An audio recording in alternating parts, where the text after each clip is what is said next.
Ladies and gentlemen, hili ni faili la 5 la Daudi Balali, aliyekuwa gavana wa 5 wa Benki Kuu ya Tanzania BOT, aliyefariki mwaka 2008 Marekani. Kipindi hicho aliyekuwa katibu mkuu wa Chama cha Demokrasia na Maendeleo Chadema, Dr. Wilbrod Slaa, alipendekeza kuundwa kwa tume huru na ya kimataifa itakayochunguza mazingira ya kifo cha gavana Balali, kwani kifo hicho kilizua sintofahamu. Wapo waliodai Balali hakufa, alifeki tu kifo chake ili akwepe kashfa iliyotikisa BOT wakati huo kabla hajaondoka. Neville Meena alienda Marekani, na mimi nilifika mpaka kwenye makaburi ya Silver Spring, na hapo nikapiga picha lile kaburi lake. Kwa hiyo ukiingia Google ukiandika kaburi la Balali, kaburi utakaloliona ile picha nilipiga mimi. Ile kwa nasema tu jambo moja, kwamba mimi nilifika nyumbani kwao kule Mafinga ambako Daudi alizaliwa. Baba yake alikuwa na wake wawili, ndugu zake wengi hasa dada zake wakubwa wanaomfuata wako Marekani. Mmoja wa ndugu zake, mdogo wake wa kike, aliolewa na askofu wa kanisa la Anglican Diocese ya Kasulu, Askofu Gerard Mpango, ni marehemu sasa. Huyu ana ndugu karibu na Dr. Philip Mpango, makamu wa rais mstaafu.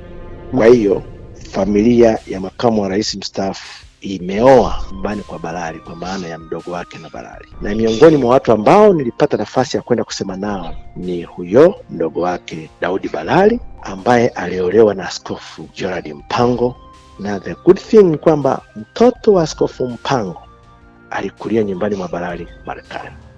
Wakati Balali anafariki, yule binti alikuwa nyumbani kwa mjomba wake. Kwa hiyo nilimkuta pale nyumbani Kigoma. Ni miongoni mwa watu ambao nilipata nafasi ya kusema naye kuhusu kifo cha mjomba wake. Kati Balali amefika katika critical condition, kwa maana aliumwa siku 3 kabla ya kifo chake, alikata kauli. Anaonekana yuko macho, ukimuita na kufungua macho anakuangalia, lakini hakuweza kusema chochote. Dada yake huyo mdogo aliyoko Kasulu Tanzania, alipopigiwa simu kwamba anatakiwa wahi, akamwahi kaka yake akamuone, na wakati anaambiwa hivyo, mume wake huyo marehemu Dr. Gerard Mpango, wakati huo akiwa bado hai, alikuwa Washington. Kwa hiyo alikimbizana kuwahi, lakini kulitokea alikuta kaka yake ameshafariki. Na ibada ya misa ya kanisani ya msiba wa Balali iliongozwa na Askofu Gerard Mpango. Yeye ndiye aliongoza ibada, shemeji yake. Kuaga kulikuwa ni strict kwa familia tu, na walikwenda kumwagia katika funeral home ambayo ilipewa mamlaka ya kusimamia mwili. Na baada ya familia kuaga, waliambiwa kwamba ni mwisho, tumefunga. Kwa hiyo wakaenda kuzika.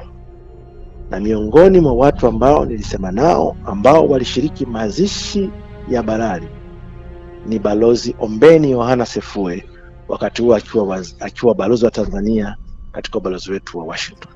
Wakati namuuliza, yeye alikuwa tayari ni katibu mkuu kiongozi. Siku hiyo alicheka sana, alisema, ni watu Tanzania vipi? Yaani nimesema Balali bado anaishi. Nikamwambia ndio Messi Zopa. Akasema hapana bwana, alikufa na mimi nilikuwepo kwenye mazishi, nilishiriki kama kuwakilisha serikali ya Tanzania. Jambo jingine ambalo unaweza ukakumbuka, watu wanaokumbuka habari ya kifo cha Daudi Balali, gazeti la kwanza kuripoti Tanzania ilikuwa ni gazeti la Tanzania Daima, lililokuwa likimilikiwa na kampuni ya Free Media, kampuni ya familia ya Mheshimiwa Freeman Aikaeli Mbowe. Sasa kwa nini pengine Tanzania Daima ilipata taarifa mapema? Mke wa Daudi Balali ana Mganda, ni mdogo wake Emmanuel Mganda, ambaye alikuwa mkuu wa idhaa ya Kiswahili ya Sauti ya Amerika VOA. Nilikwambia wakati Balali anafika Marekani, miongoni mwa watu aliokutana nao kwenye birthday yake alikuwa ni pamoja na Emmanuel Mganda, hata na Smaijo ana Mganda huyo mke wake, na watu wengine wa Tanzania na wasio wa Tanzania. Wakaona piga story mpaka wakachana usiku, wakati anawaambia kesho yake anakwenda Boston. Sasa Emmanuel Mganda amemuoa dada yake na Freeman Aikaeli Mbowe, tumbo moja. Na mimi kati hata ambao nilizungumza nao kuhusu kifo cha Balali ni Freeman Mbowe. Na akaniambia that man dead, acheni mambo ya kijinga haya. Anaambia alikufa, na kwa sababu yeye ni dada yake yuko kule, miongoni mwa vitu ambavyo Freeman alipewa, alikuwa trusted ni kuchukua vitu vya mali za vitu vya personal belongings za Balali kutoka kwenye nyumba ya BOT baada ya kuwa amejiuzuru.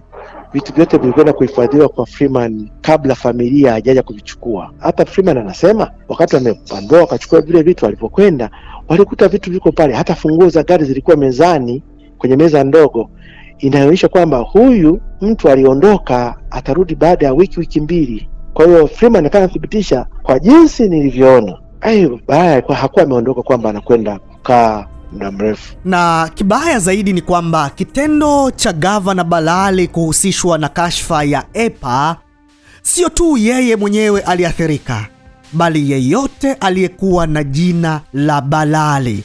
Mimi nilipokwenda kule Mafinga nilikuta familia ipo, kwa maana ya ndugu zake Balali baadhi yao, na nilichobaini kwamba wale ndugu walioko kule wote walikuwa ni wale wa mke wa pili, yani mama yake mdogo na Balali, lakini ni akina Balali na walizungumza maneno ya uchungu sana kuhusiana na jambo la kaka yao, kwamba ile kumuita ndugu yao fisadi ilifika mahali baadhi ya wanafunzi shuleni, watoto wa pale nyumbani, wakashindwa kusoma kwa sababu walikuwa na majina ya Balali.